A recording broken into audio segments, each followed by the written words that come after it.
अस्सलाम वालेकुम। मेरा नाम है जैगम और आप देख रहे हैं मेरा YouTube channel Zaigham FX insights. आज हम करने जा रहे हैं गोल्ड की डेली फोरकास्टिंग जो कि होगी 18 मार्च 2025 ट्यूसडे के लिए। तो आज की वीडियो में हम डिस्कस करेंगे कि four the upcoming day gold का एक मेजर ट्रेंड क्या रहने वाला है।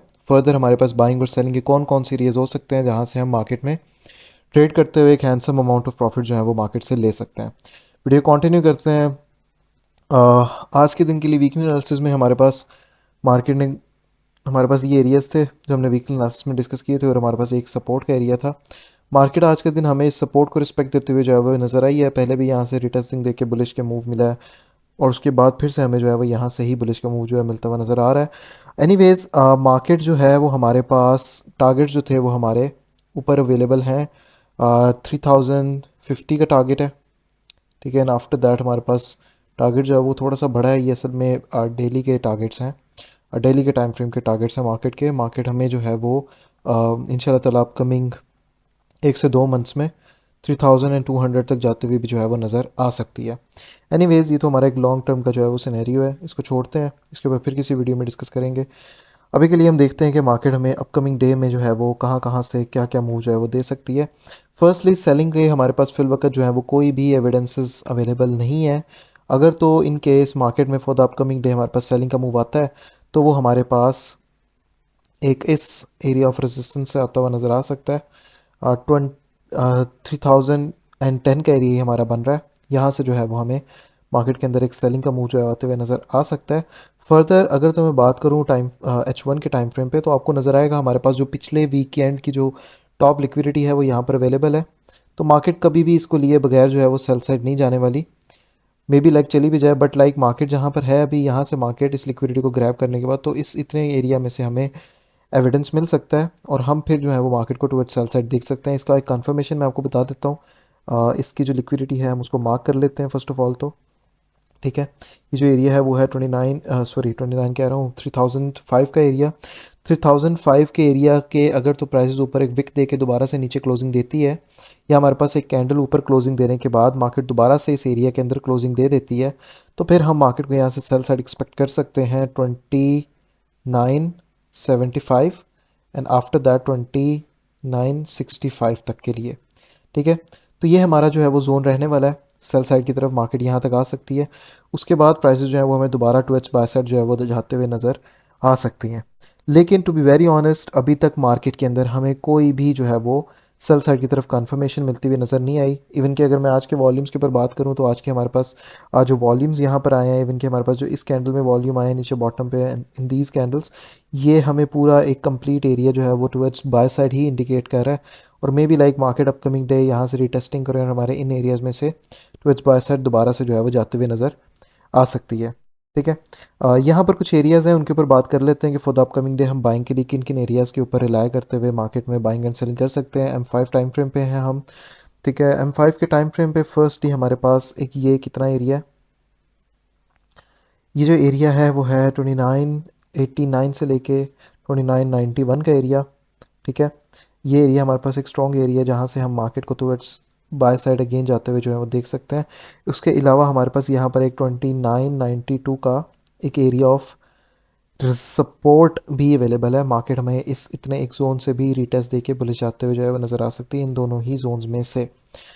ऑन द अदर हैंड अगर तो मार्केट अपकमिंग डे इस जोन का ब्रेकआउट देती है तो फिर फर्दर हमारे पास जो है वो सिनेरियो बनेगा 2975 तक मार्केट हमें टू इट सेल साइड जाते हुए नज़र आ सकती है, ठीक है। फर्दर बाइंग के लिए हमारे पास कुछ और भी एरियाज अवेलेबल हैं जस्ट लाइक हमारे पास यहाँ पर ये एक इतना जोन हमारे पास स्टिल वैलिड है जहाँ से हम in the upcoming day market को दोबारा टुवर्ड्स सेल साइड जाते हुए देख सकते हैं, सॉरी टुवर्ड्स बाय साइड जाता हुआ देख सकते हैं।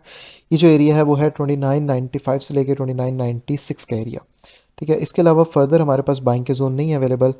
सिनेरियो मार्केट का कैसे बन सकता है कि मार्केट हमारे पास इस एरिया का ब्रेकआउट दे, इस एरिया का ब्रेकआउट दे और फिर फर्दर जो है वो हमारे पास सेल साइड की तरफ आए। अगर इस तरह का सिनेरियो नहीं बनता तो मार्केट यहाँ से हमें बुलिश साइड जा सकती है। हाँ, अगर इन एरिया का ब्रेकआउट देती है तो यहाँ से उठ के यहाँ से मार्केट इस तरह से स्ट्रक्चर कुछ बनाते हुए इन जोन्स तक हमारे पास सेल साइड आ सकती है, ठीक है। तो ये होने जा रहे हैं हमारे फॉर द अपकमिंग डे के एनालिसिस। अब मैं सेकेंडली अगर बात करूँ हमारे आज के प्रीमियम ग्रुप के अंदर हमने कौन कौन से जो है वो ट्रेड्स किए हैं, तो फर्स्टली हमारा ये प्रीमियम ग्रुप था और जिसके ऊपर मैंने लास्ट अपने वीकली एनालिसिस में बात की। तो फर्स्ट ऑफ ऑल तो यहाँ पे मैंने कुछ एविडेंस जो है वो बताए थे कि मार्केट में हम किस तरह से मार्केट में कर सकते हैं। अ, यहाँ पर जो एरिया था 94 95 का एरिया आ रहा था, 96 का, यहाँ से ही हमने आज का दिन जो है वो सेलिंग की है 29 94 और 95 से, और जो लास्ट हमारा टेक प्रॉफिट था वो 84 का था। तो अल्हम्दुलिल्लाह ये ट्रेड भी जो है वो हमारी प्रॉफिट्स में गई है। जिस तरह कि आप यहाँ पे देख सकते हैं M5 टाइम फ्रेम पे ही जो हमारा सेटअप था वो हमारे इस एक इतने जोन पे से था, गिव मी अ सेकेंड, यहाँ से इससे कितने जोन से हमारी जो थी वो यहाँ से सेल थी और हमारा जो टारगेट था वो 84 तक के थे। लेकिन खैर उतने तो नहीं मिले, बट स्टिल अल्हम्दुलिल्लाह यहाँ से एक अच्छी ट्रेड हमें मिली है। उसके बाद नीचे से यहाँ से हमने बाय की भी कोशिश की थी अपने प्रीमियम ग्रुप में, ठीक है। 29, इसके बाद 2987 से हमने जो है वो बाय किया था, लेकिन इसका जो है वो अनफॉर्चुनेटली एसएल जो थे सिर्फ 10 पिप्स का था जो कि मार्केट ने हिट कर दिया। यहाँ पर इस कैंडल में जो है वो मार्केट ने हमारा एसएल हिट कर दिया था, दिस वन, इस कैंडल में। और उसके बाद प्राइसेस पूरी हमारी जो है वो 150 पिप्स जो है वो बुलिश गई हैं। ये ट्रेड के साथ हमारे साथ जो है वो थोड़ा सा गलत सीन हुआ था, इसके ऊपर थोड़ा एसएल मुझे थोड़ा बढ़ा देना चाहिए था।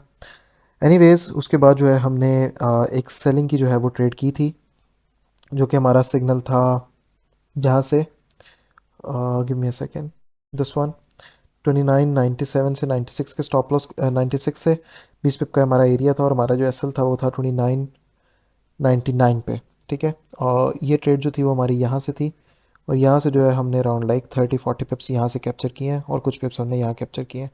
तो अल्हम्दुलिल्लाह आज का ट्रेड जो थी वो आज का जो डे था वो अच्छा गुजरा है, लूजिंग डे नहीं था, अल्हम्दुलिल्लाह अच्छे प्रॉफिट्स हमने किए हैं। अगर आप लोग इस ग्रुप को ज्वाइन करना चाहते हैं तो ये ग्रुप पेड है, इसकी मज़ीद जो है वो डिटेल्स के लिए आप लोग मुझे मेरे व्हाट्सएप के नंबर पर कांटेक्ट कर सकते हैं, जो कि आपको टिकटॉक की बायो में पिन मिल जाएगा। फर्दर आज के दिन हमने जो है वो अपने यूट्यूब चैनल के ऊपर भी अच्छी जो है वो प्रॉफिट टेकिंग की है अल्हम्दुलिल्लाह से। तो जितने भी लोग यूट्यूब पे हमारे साथ लाइव स्ट्रीम पे आके प्रॉफिट्स जो है वो करना चाहते हैं वो मेरे यूट्यूब के चैनल को सब्सक्राइब कर सकते हैं, जैगम एफएक्स इनसाइट्स को, ठीक है। इंशाल्लाह ताला कल के दिन भी हम शाम 5 बजे यूट्यूब पर लाइव आएंगे और इंशाल्लाह ताला आज कल के दिन भी इंशाल्लाह ताला अच्छी जो है वो प्रॉफिट टेकिंग करेंगे। बाकी फॉर द अपकमिंग डे हमारे पास जो न्यूज़ हैं वो कोई ख़ास नहीं है, तो न्यूज़ की तरफ नहीं जाते। सिर्फ यही थे आज के हमारे एनालिसिस। फर्दर अब इंशाल्लाह ताला अपने अपकमिंग डे में नेक्स्ट डे में मुलाकात होती है, तब तक के लिए अपना ख्याल रखिए। अल्लाह हाफ़िज़।